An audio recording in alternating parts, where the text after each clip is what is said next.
Imagine my surprise watching this docuseries and being introduced to all these questionable characters.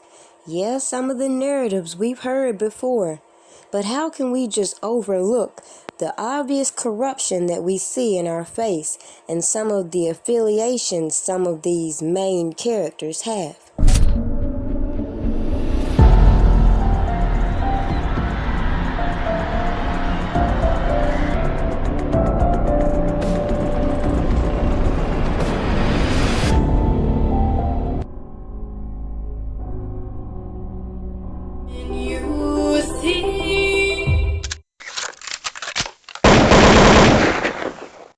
The first red flags that I brought to you all was how these individuals in this docuseries were being used as witnesses to put on this show for certain individuals. And then we saw how the prosecutor came out soliciting these accusers to come out knowing very well who they intended to use. So as I said before, there was no open investigation against this man. It was public outcry that demanded alleged justice, and people bypassed how people within this man's former camp were being used to continue these narratives and make him look guilty for one or two reasons. Either the evidence that they claim they have does not validate the information they're putting out, or the people that they're using are admitting to crimes and being given immunity deals or other slap on the wrist to point the finger at Robert Kelly.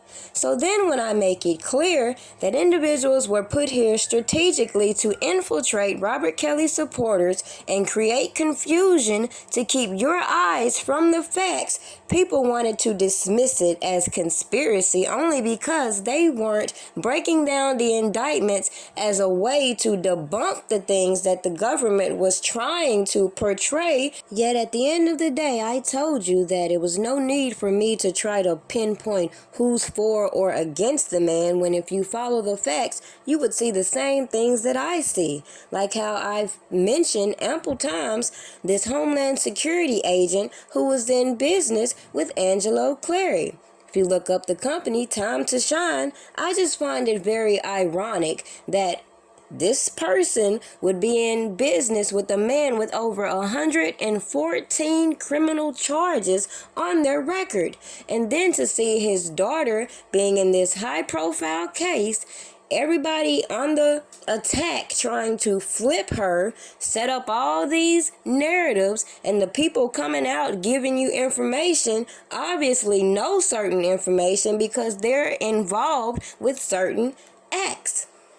I also made it perfectly clear that I intended in no way, form, or fashion to include myself in a federal investigation to bring forth information when at the end of the day, a lot of this should have been avoided, as I said, because people were fishing for information. Like, for example, if RL is not testifying and they need people like Sparkle Edwards to come in and testify, so they give her the platform to put the story out there. You give Lisa Van Allen the platform to put the story out there, and everybody bypassed this woman sitting here saying she was engaging with minors, bypassed that she was given an immunity deal in the past, and just let her continue to attach to other individuals in order to perpetrate these narratives.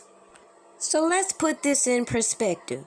If Robert Kelly was organizing this RICO and had all these people doing all this all these years, why is it they needed an individual to come in and act out all the things that they were charging Robert Kelly of that they admitted to? So I'm to believe that the government is only able to secure these career criminals to testify against a man who they say has a decade-long span of criminal activity. I'm supposed to look over these supporters putting out all these interviews for these exclusives when at the end of the day, it's obvious this case is still open and these agents are still watching these shows being displayed. Ask yourself, Why was the FBI and Homeland Security even able to be involved in this case? This went from a sex crime case to a RICO. And why? Because the conspiracy aspect allows you to have less evidence, and you can have these informants and other witnesses take the stand regardless of how much they lack credibility in order for them to secure a conviction. At the end of the day, if there was no gun threat, if there was no threats, could they really have proved their case in Chicago that this man was intimidating witnesses if they haven't already laid the foundation? Just a thought. So we were at the screening of Surviving R. Kelly, and there was a threat called in, and they had to evacuate everyone, and the survivors are going in their van, and they are leaving the scene. We have all been asked to go out. This was not a heavily promoted event. Incredible threat. We think it was done by obvious parties sent to detract from this moment and this important subject. And so, hope everybody is okay. This is Joshua Dubois. He is one of the people that does a lot of this promotion for these shows that and films that are focused on Black people. And he's a really amazing man, and he's done something really great here. But we were evacuated. Yep, absolutely. Absolutely, that people see this movie. That's right. Oh no, this is live, baby. You know I'm live. Let them know. This is it. We are live. We are documenting. That is it. That is it. That is it. We are live. Oh, so this is Jamila. You guys know Jamila. You know Sister Burke over here. You know all these other people. We are all here in this building talking about R. Kelly and how we hate that nigga and we hope he dies. You know that's real, sis. We hate this nigga. We ain't gonna shut us down. You ain't no threat. Ain't no threat. You ain't shutting down Lifetime. For y'all to stop all this. That's it. Mute R. Kelly. Mute R. Kelly out this bitch. That's right.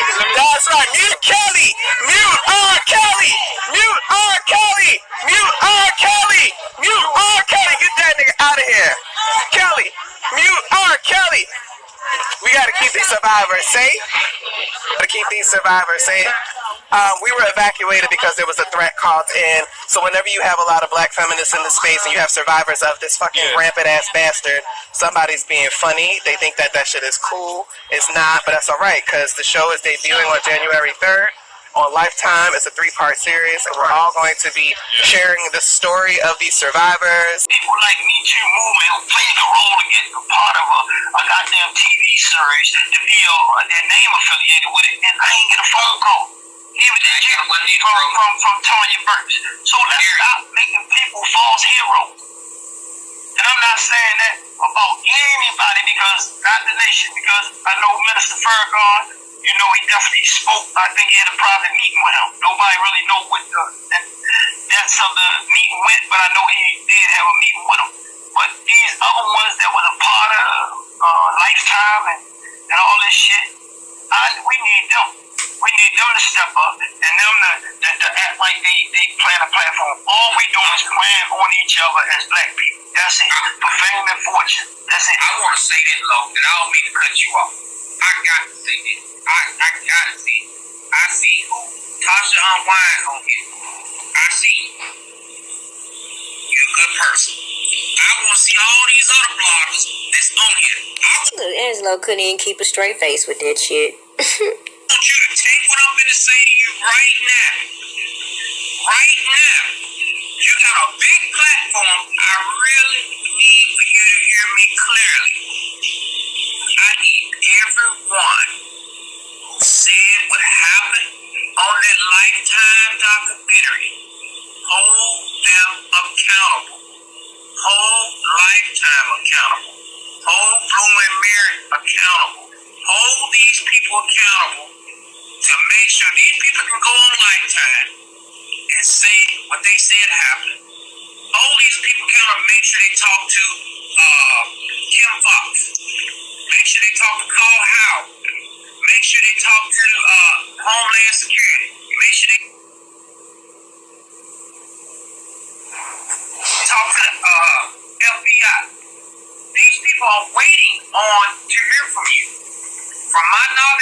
some of them have not heard from you. And if you haven't talked to them, well, shame on you.